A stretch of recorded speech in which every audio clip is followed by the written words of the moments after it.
It's not like people are dying off. Cultural extinction is not people literally die out.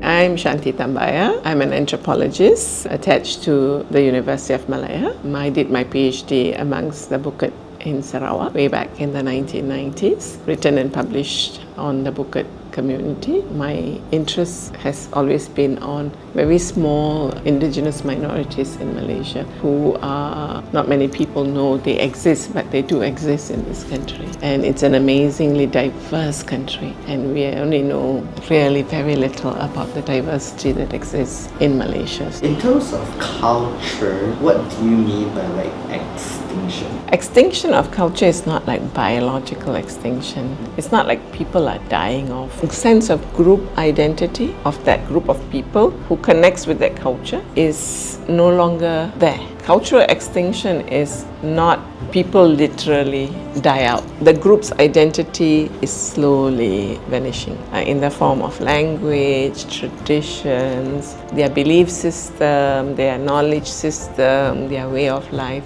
and they have got assimilated into other groups. It is important because your sense of belonging, your sense of history embedded in the culture. When we talk about cultural extinction, that is what happens, where you marry out and they are integrated and assimilated into the much more dominant, bigger groups. For them, the first level of assimilation, it's a very alienating feeling, isn't it? For you to let go. I have to let go of my language, I have to let go so that I get assimilated. It's a very painful experience for that generation who has to transition from their original sense of identity to embrace another identity. Sometimes it's not possible until their children really gets assimilated, but they themselves will be in a state of flux. It's very important for establishing who we are. Without that culture, that sense of connection to our culture, we lose that sense of who we are. There seems to be a sense of territoriality around cultures, whether they are inclusive or not inclusive in their group formation. There are people who are willing to fight and die for that also.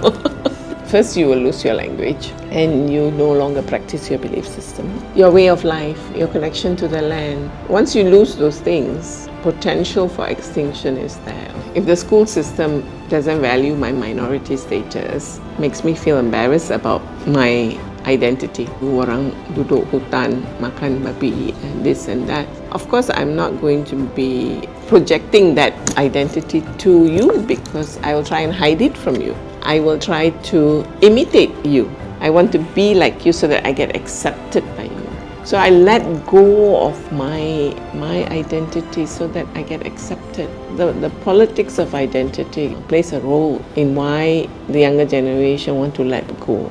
Being tribal, being a nomadic hunter-gatherer is not looked upon highly. People will look down on you as, you are very primitive, It's a lot of stereotyping, stigmatization. All that is very bad. Plays a very huge role in cultural extinction. Of course, nation looks at more integration. They talk about national unity, How do you come about and work towards national unity? So you let go of diversity and every become about the same. And only you have national unity, isn't it? You have a national culture. The country needs to say that the identity of Malaysia is because of the richness of diversity we have, and take pride as a nation of the diversity we have.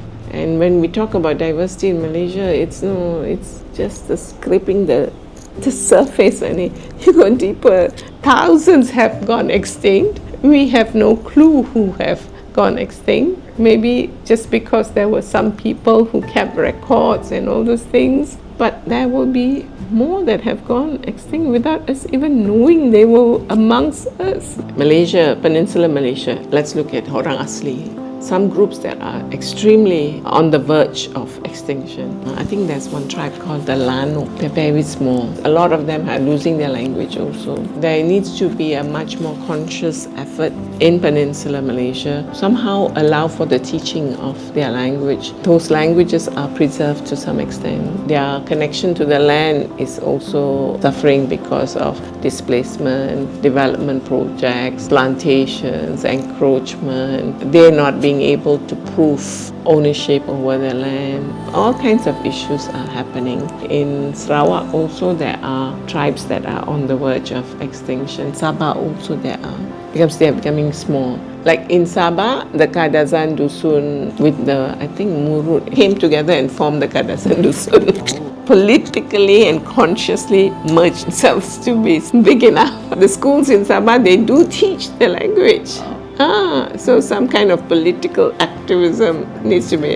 If not, it will just die out. But some of these groups are big enough for that kind of integration. So that's like political survival in terms of, you do what you can to become large enough to be significant. So I'm talking about groups that are less than 500, 300, 200. The Seru were extinct in the 50s. A lot of information about the last remaining Seru. The Sarawak Museum was actively involved in documenting before they all disappeared.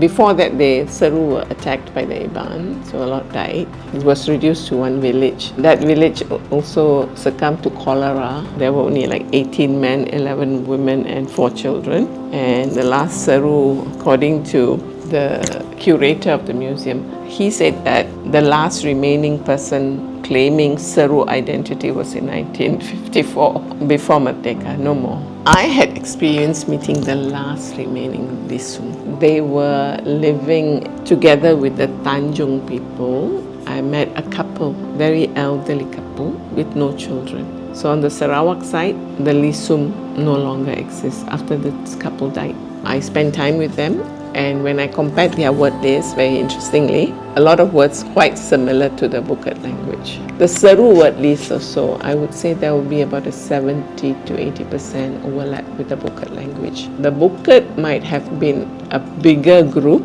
that got fragmented. There were a tribe called Seduan, Segalang, Beliun. This was like way back in the 1900s. They got absorbed into the Malana and they no longer exist. The rapidness of cultural extinction is far greater than your biological extinction. At the community level, there needs to be more activism in terms of trying to preserve their language. It needs to be spoken. If we don't speak our own mother tongue, how to preserve? And as long as they continue to speak their own language, it will survive.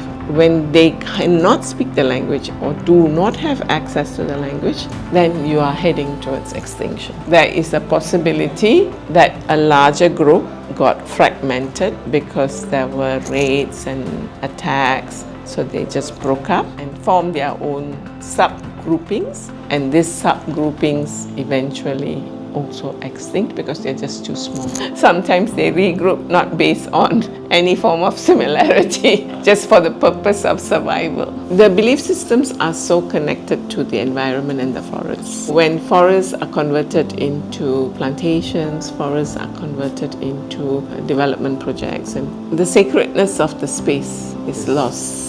Their sense of identity is so connected to their land. And when the land is taken away from them and they no longer connect with the land, then they have issues. Contributes towards extinction too. It's very difficult to tell people who are struggling for their livelihood and survival, hang on to your language. If I go to a city and work as a cleaner, I can feed my family. I am no longer in the village. I will no longer use my language. My children are no longer going to use my language. If more people think that way, so living in my land is only going to continue my poverty, then I move. It's a question of your survival, your livelihood, and your culture. They tend to want to assimilate because they cannot survive in their minority status. One way in which they safeguard is that they live in cities, but they go back to their longhouses for cultural festivals, the gawai. There are efforts so that you don't completely lose your connection to your longhouse and to your ancestral land. How it is being celebrated might be very different today than it was celebrated, say, 20 or 30 years ago. There is change. Anyway, culture is dynamic and it does change over time. Identity needs to be, to some extent, maintained. It's something that has to be much more consciously worked around, like individuals who are fighting for preservation of identity and culture. If that gets translated into getting recognized as an ethnic group, then it's more permanent. Like the Bukit is more permanent now that the cultural identity of the Bukit has been recognized, because they were supposed to be merged with the Kajang, which they resisted. So these are things that are happening, which is very political in nature. Eventually, if there's a lot of intermarriages, migration out of the village, loss of association and belonging to the land, they too will eventually go extinct. So we have to make sure that they maintain their village. The younger generation still connect to the village, some level of the culture, at least the language, if not the belief system. But language must be preserved.